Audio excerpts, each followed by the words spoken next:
Hey, what's up everyone, Danny here. In this video, we're going to take a look at a gaming PC that I put together for less than $500 total, but the graphics card makes up $350 of those dollars. Yes, that's over 70% of the cost solely in the graphics card. This is my entry for a collaborative build-off between myself and a handful of other YouTubers. The competition was put together by Mark from the Scattervote channel, and he'll be competing in it as well, alongside the following creators. We have Coalition Gaming, JD Tech Gear, Ostox Hardware, Tech Always, Tech by Matt, the Toasty Bros, Zach's Tech Turf, and myself.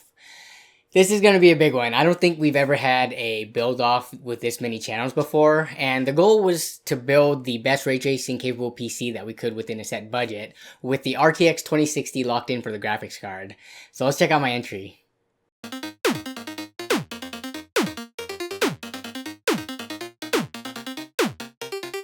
So here are the rules for the competition. Assuming an MSRP of $350 for the RTX 2060, which is locked in, we were tasked to assemble the remainder of the build with up to $250. This will make for a $600 or less ray tracing budget machine. Yes, the total build cost that we were allowed was $600, and I'll get into why the end cost of my build was less than $500 in a little bit. But aside from the budget, the biggest rule of this competition was how we had to obtain our parts. All of us participating in this collab live in different parts of the United States, so there are definitely local advantages that some people may have over others. For this reason, we added this rule that we could only buy parts found online, new or used. It had to be paid for through the internet and had to be shipped directly to us.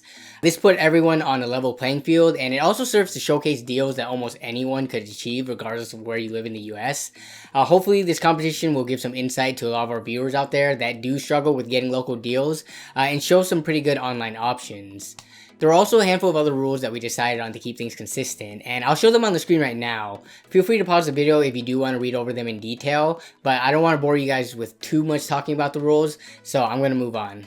For testing and scoring, the systems had to run and record results from the following. There was Crystal Disk Mark, which is a storage benchmark, the newly updated Cinebench R20, which is a CPU focused test, 3D Mark's new synthetic ray tracing benchmark, Port Royal, Battlefield 5 and Metro Exodus, which both make use of NVIDIA's deep learning supersampling as well as ray tracing, and last is Anthem, which as of submitting our official results does not support DLSS and DXR, but is a pretty demanding game to run nonetheless, so we decided to include it to further showcase the overall performance of our builds. So the competition details out of the way, let's talk about what I built. Given a $250 budget for all the components minus the graphics card, I wasn't seeing anything from the newer generations of AMD and Intel CPUs that I wanted to use, because these were some of the numbers that I was coming up with based on prices I was seeing online. For the processor, motherboard, and RAM, I could not be convinced to go with any platform that used DDR4 RAM because I just knew that there were other options out there at a fraction of the cost and didn't fall too far behind in relative performance. I also considered going with an older Xeon platform, but depending on which architecture you go with, either the processor or the motherboard could get a bit expensive, so I passed on that. At this point, after not finding anything within the $250 price point that I wanted to use, I simply decided not to use all the budget. In fact, I made it a point to see how little of it I could use to come up with something that's still competitive with all the other builds. I knew that doing this was likely forfeiting any chances that I had at having the absolute best performance because I'd be leaving so much money on the table that everyone else would be using. But from a pure gaming performance per dollar standpoint, I think I'd still put up a good fight. We weren't told of all the categories of winning ahead of time, or even if there would be anything aside from having the best performing system. So this was a big risk that I was taking, but I was okay with it because I really don't care about winning first place. At the end of the day, I just want to have fun collabing with my buddies and showcase a bizarre build, pairing parts that most normal consumers wouldn't use together. So for the CPU, I went with an i5-2500 that I got for $33 on OfferUp. Socket 1155 is still such a good option for budget building despite being 8 years old, and the processors come in at around a third of the cost of most Ryzen 3s and i3s. There's definitely a limited upgrade path in comparison to those, but we're not being judged on that, or at least I don't think we are, so that's why I went with it. Compatible motherboards for these are dirt cheap if you go with OEM ones, so I grabbed a Dell Optiplex Micro ATX board for less than $15 on eBay. I also grabbed a compatible cooler with this motherboard for $8 on eBay as well. For memory, I got 12 gigabytes of Hynix DDR3 on OfferUp for $25, an EVGA B-Stock 600 watt 80 plus white label power supply for $20, a 500 gigabyte 7200 RPM Hitachi Death Star hard drive on eBay for just under $13, and a DIY-PC MA01-R micro ATX case off of Newegg for just a bit over $22. All those prices included tax and shipping, and all those items were shipped directly to my front door without me ever having to step foot outside my house. Here's the tally of the exact prices per component and the final price, which came in at just over $485 for the total build, broken down to $350 for the RTX 2060 and $135 for the remainder of the components. I gotta say, it did feel super funny putting such a high priced graphics card like the RTX 2060 into such a bargain bin entry level case as the DIY PC one that I chose. But hey, nothing wrong with the sleeper PC, right? Let's check out some glam shots of the complete build.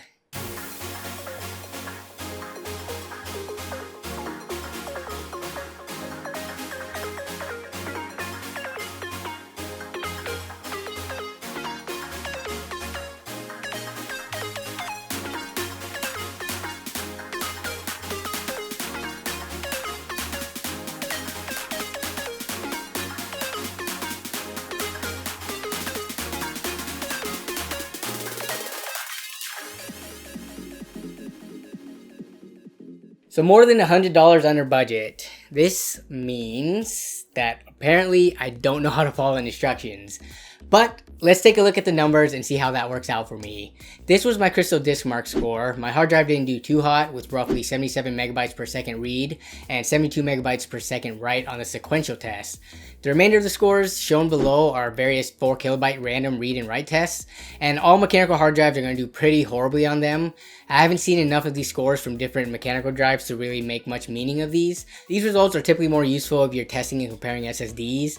By the way, I definitely took an L for this test because I didn't have an SSD. But I figured most everyone else was also going to have a mechanical drive too, because we did have that one rule where all of our benchmarks had to fit on our storage simultaneously. So I'm hoping everyone else also took an L and our scores cancel out. But next is my Cinebench R20 run, which I scored 944 CB on the multi-core run and 243 CB for the single core run. For the rest of the benchmarks, which rely heavily on graphics, we did not manually overclock the RTX 2060 because we didn't want any effects of the Silicon Lottery in play. GPU Boost 4.0 will be, affecting things a little bit differently from card to card, but those differences should be negligible and hopefully not give anyone a noticeable upper hand. In 3D Mark Port Royal, we did the standard run, and that by default is in 1440p and has ray tracing enabled. I scored a 3778, and I'm curious what everyone else is going to score because unlike Firestrike or TimeSpy, Port Royal does not have a CPU focused portion of the test. It just has the graphics score, so depending on how much CPU influence there is on the score, which I'm thinking is not that much based on the other 3D Mark tests, then I think everyone's going to score within 10% or so of each other, but we're going to have to see. In Battlefield 5, the testing scenario was to do a 15-minute run in the Tirolier mission, which is roughly the amount of time it takes to go from the beginning of the stage to the first cutscene. We tested at 1080p on the overall medium graphics preset, except we upped the ray tracing up to Ultra and we had DLSS turned on. This stage is one of the more demanding ones of the single-player missions, and on top of that, you add in the Ultra ray tracing, and I got some pretty abysmal results, averaging only 38 FPS with a 1% low of 11 and a 0.1% low of 10. You can see from my footage that it just wasn't smooth. And I'm really curious if any of the other competitors were able to get a really good score, since I feel like the Ultra ray tracing quality setting will be brutal for any system.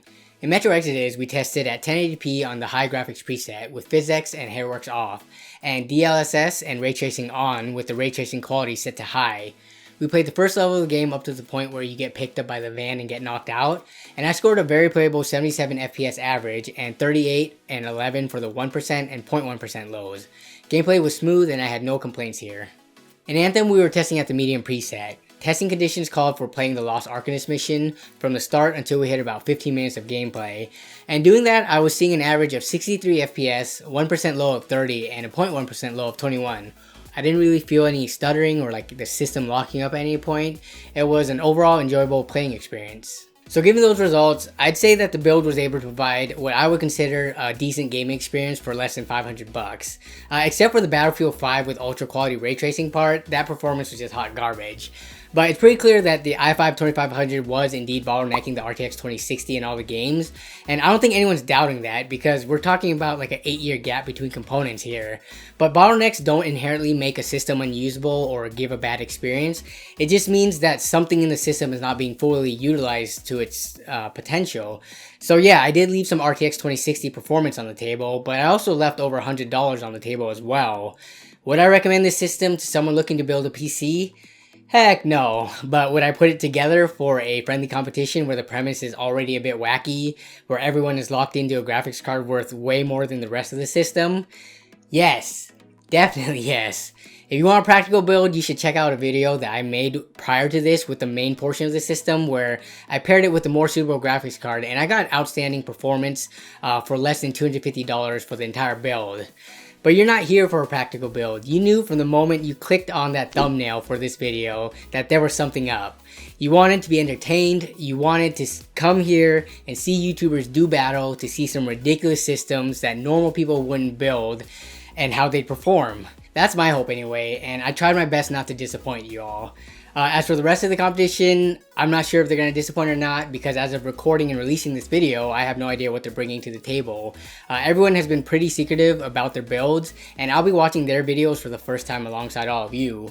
But regarding my entry, let me know what you thought of it. How gimped do you think I am for only spending the $135 out of the $250 allotted? And what do you think of the i5 2500 in general in 2019? Is it finally time to move on yet? Or is it still as viable as ever? And if so, for how much longer? Let me know down in the comments below.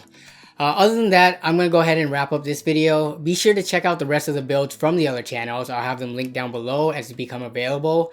And also, the judge of this competition is going to be the one, the only, the bargain bogan from down under, the yes man himself, Brian from Tech Yes City. He'll be releasing a video on his channel a few days after all of ours come out where he'll judge each of our builds and he'll crown a winner. So definitely be on the lookout for that. I hope you all enjoyed this video as much as I had fun making it, and I want to thank all of you as always for watching as well as supporting the channel. And I also want to thank Mark for organizing this competition as well as Brian for taking time out of his busy schedule to judge for us. And I also want to give a huge shout out to NVIDIA for helping make this competition happen and for getting us the keys necessary for the benchmarking portion of it.